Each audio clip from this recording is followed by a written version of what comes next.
How's it going, everybody? My name's Ryan Esparza. I apologize for the camera quality. This is happening for some reason, and we're gonna have to deal with it. So I'm gonna look like I have you have some very bad vision looking at this camera, and I apologize for that. This is my final project for CSI 41. This is the final input, final submission. Um, Project E. And if you take a look at um, what we implemented from Project D, sort of the biggest things were these three functions here: the contains ID function, the save to file function, and the load from file function. Now, obviously, we utilized the fstream capability to export to this brand new addresses .text file. Um, that way that when the program closes, we'll still be able to maintain those customers' addresses. And um, I don't know if we had a video demonstration for Project D. I think we did.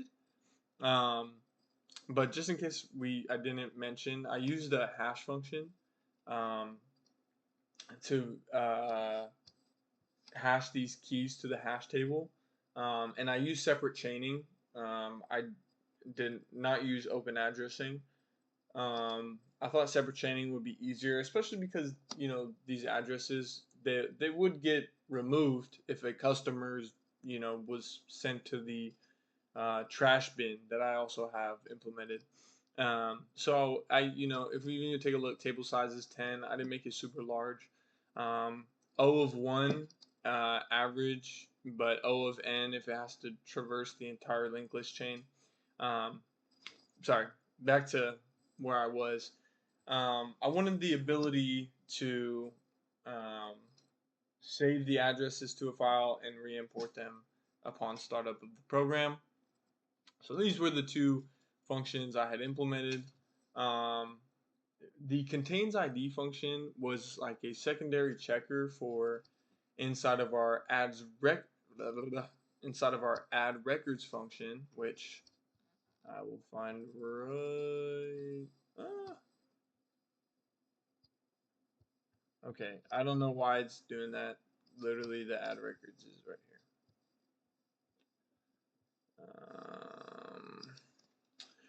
So you'll see right here within this do while loop and the creation of that integer of that new variable, new ID.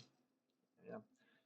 Um, we basically used a modulo to generate this new ID, and then we just basically have the contains ID function as a checker.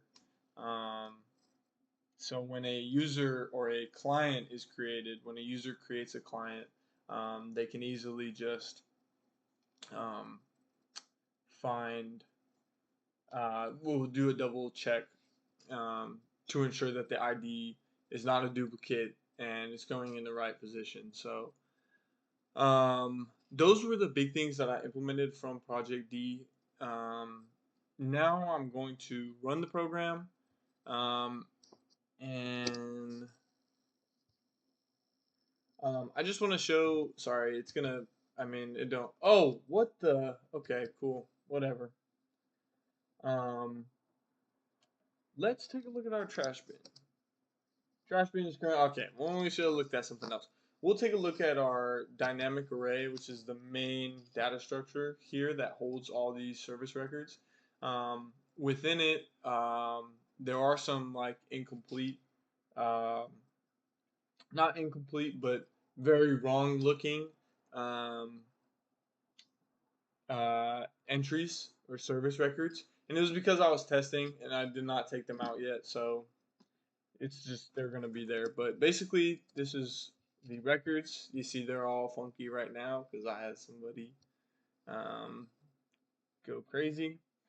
Um, but these are all the records inside of the dynamic array. And if we needed to add a record, I would just simply hit 2, and I'd follow the formatting guidelines. So 2024, and it's R26. Clearly demonstrated there. I don't even know what month it is. May 14th. And then client name, I don't know, Joe.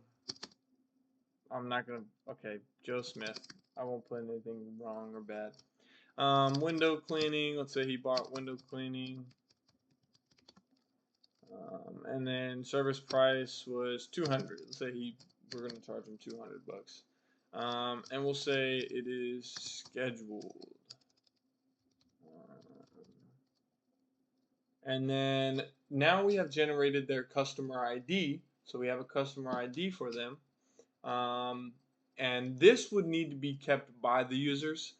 There's no way they can display it, which, okay, well, now I'll get to that right now. Let's just do 1, 2, 3, Sesame. I don't even know how to spell Sesame Street.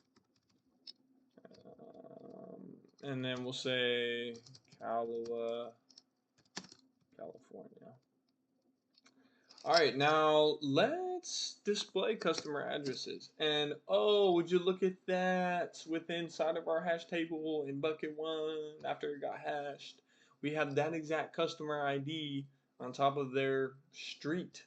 And then I have it, I know, I have it displaying to null pointer, but I thought it wouldn't matter anyways to the users if I gave this to, first off, I wouldn't give them this specifically, but this is just good for us to know that it's pointing to null pointer, that it's not pointing to anything else. And within my function, um, it will display if another address is chained via linked list, it will display that address. So it does say null pointer. I'm going to keep it. I actually really like it. I thought it was cool. And but this is obviously my hash table showing the buckets with the addresses and stuff like that. Now let's say I want to delete one. I would have to know the ID, right? So 1000041, enter. Address successfully deleted. I want to display, and boom, nothing there. That was my hash table that I just showed off. What else could we do? We could view trash bin if anything's inside it. Oh, nothing's in the trash bin. Waitlist is also currently. Let's add a customer. Let's name him Joe Smoke. It's a cool name. 2026, 05, and then 22, whatever. Let's say TBD. Let's say this guy's really on the fence. Let's view this wait list. Joe Schmo, and yep, again, I'm one of my testing cases. I gotta delete that. And then I want to return. Let's see if that guy got added. Joe Smith did get added, yeah. I want to sort records by date. And ascending. Let's view records. Oh wow, so nice. Now it shows all the old jobs. And my test cases I need to adjust. But this is basically my program. Thank you guys for taking a look. I'm sorry I kind of went over the time, but thank you. And yeah, that's it.